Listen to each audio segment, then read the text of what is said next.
مردم مهمترین پشتوانه دولت‌ها هستند.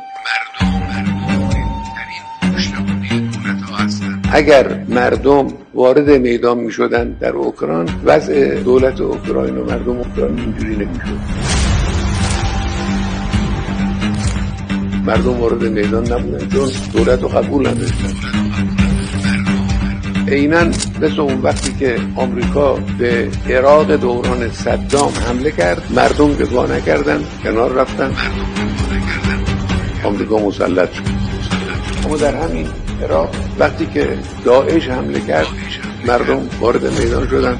داعش رو که خطر بسیار بزرگی بود توانستن عقب برانند.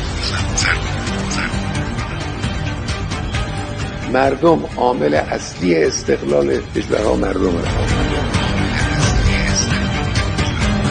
ما این رو تجربه کردیم. در دفاع مقدس، دوران دفاع مقدس، مردم وارد میدان شدن.